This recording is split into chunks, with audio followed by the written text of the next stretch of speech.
मैं तो बिहार में पैदा हुआ हूँ, यहाँ पर काम किया है, आप जैसे लोग मुझे डेटा क्रंचर भी बताते हैं, तो बिहार की मुझे समझ है। ऐसा ज़्यादातर लोग मानेंगे कि बिहार की समझ तो मुझे है, लेकिन मैं आपको अपने अनुभव से बता रहा हूँ। 2 साल जब मैं पैदल चला, 5000 गाँव में जाके रहा, तो मुझे लगा कि मुझे बिहार की कोई जानकारी पहले नहीं थी। इससे पहले जो चीज़ें मैंने देखी, जो समझी, जो अनुभव हुआ, वो मेरे सारे पीछे के अनुभवों, मेरी समझ से परे और उससे बेहतर। जैसे क्या सर?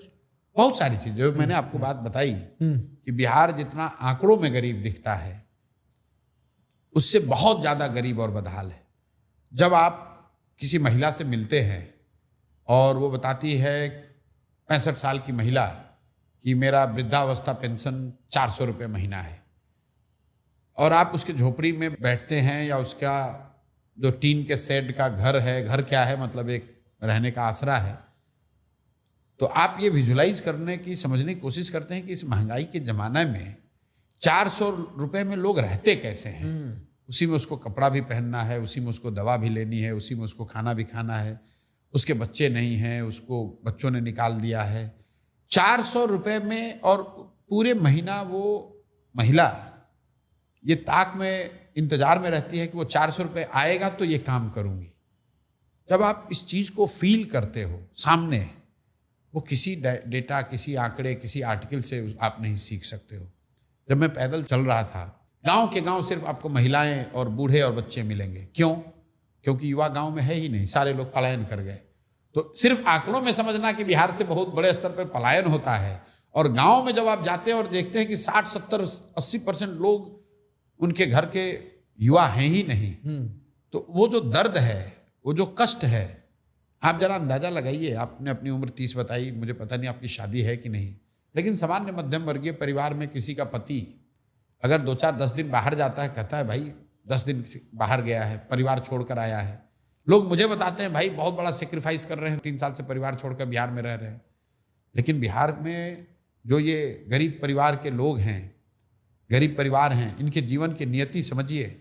इनके घर के युवा, इनके पति, इनके बच्चे साल में एक ही बार कोई घर में शादी हुई या छठ दिवाली में घर आते हैं। बाकी पूरे टाइम, जब तक उनकी जवानी है, जब तक शरीर में उनके दम है, तब तक वो कहीं ना कहीं मजदूरी कर रहे हैं। और नियति देखिए, जब वो आदमी वापस लौटता है 60 साल के, 55 साल की उम्र में, जब वो मजदूरी नहीं कर सकता है, गांव आता है, तो उस घर का सबसे जवान लड़का जो है, चाहे वो 16 साल का हो, 18 साल का हो, वो उसकी जगह वापस मजदूर बनकर जाता है। जब इस चीज़ को आप फील करते हैं लोगों से रह के, तो वो किसी आंकड़े, किसी कहानी और किसी विवेचना से बहुत ऊपर है। जब आप गांव में चलते हैं, मैंने देखा 50-55 से ज़्यादा उम्र की शायद ही कोई सामान्य परिवार की महिला है जो कमर से झुकी नहीं है। ऐसा इसलिए कि हीमोग्लोबिन की और कैल्शियम की इतनी कमी है शरीर में, specially during the growing up age, जो महिलाएं उम्र से पहले झुक जाती हैं। Malnourishment problem straight up. वो तो अन्य, आप लड़के चलते हैं, उनके कंधे पर हाथ रख के पूछते हैं, बेटा क्या नाम है? बताया सौरभ कुमार। किस क्लास में पढ़ते हो? कहता 8th क्लास में। And for a moment you are shocked, क्योंकि आपको लगा कि ये तो 3रे क्लास में लड़का पढ़ता हो, क्योंकि वो बड़ा ही नहीं हुआ है साइज में, क्योंकि उसकी लंबाई नहीं बढ़ी, उसका ग्रोथ ही नहीं हुआ, क्योंकि उसने भरपेट खाना ही नहीं खाया। ये बहुत बड़ी बात है सर। मैंने एक बार पहले भी एक इंटरव्यू में किसी को बताया है। हाँ। इस पूरे पदयात्रा के दौरान एक बार हम लोग क्या रात में वहीं गांव में रुकते हैं, तो ऑब्वियसली शाम में अगर खाना खा रहे हैं तो एक तरह से लंगर ही है, जिसको भी मन है आके खाना खा लो। एक बच्चा खाना खा रहा था, और जिस क्वांटिटी में वो खाना खा रहा था, ऐसा लगता है ना कि ये बहुत खा लेगा तो बीमार हो जाएगा या पेट खराब हो जाएगा, या जिसको कहते हैं गांव देहात में अपच हो जाएगा। हाँ। तो मैंने उससे पूछा, बेटा कितना खाना खा सकते हो? बोला जितना दे दीजिएगा उतना खा लेंगे। मैंने बोला इतना खाना रोज घर पे खाते हो? बोला साहब ऐसा हुआ ही नहीं कि मेरा पेट भर गया हो और तसली में खाना बाकी हो। ये इतनी बड़ी बात है। अगर कोई 12 साल 14 साल का लड़का ये कह रहा है कि आज तक ऐसा हुआ ही नहीं कि मेरा पेट भर गया हो और तसले में अभी खाना बचा हुआ हो, मतलब उसको कभी भरपेट भोजन नहीं मिला ही नहीं। ये कोई आंकड़े नहीं बता सकते हैं, ये कोई आर्टिकल नहीं बता सकता है, ये कोई फिल्म नहीं बता सकती है।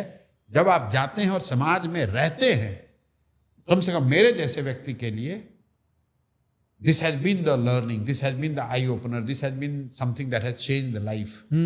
यार हम लोग क्या क्या बात कर रहे हैं, क्या हवा में ख्याली क्या बता रहे हैं कि हाँ। विश्व गुरु बन गए, क्या बता रहे हैं कि हमने परिवर्तन कर दिया, हमने देश में क्रांति कर दी। ये 12 साल का बच्चा कह रहा है कि आज तक ऐसा हुआ ही नहीं कि मेरा पेट भर गया हो और तसले में खाना बाकी हो।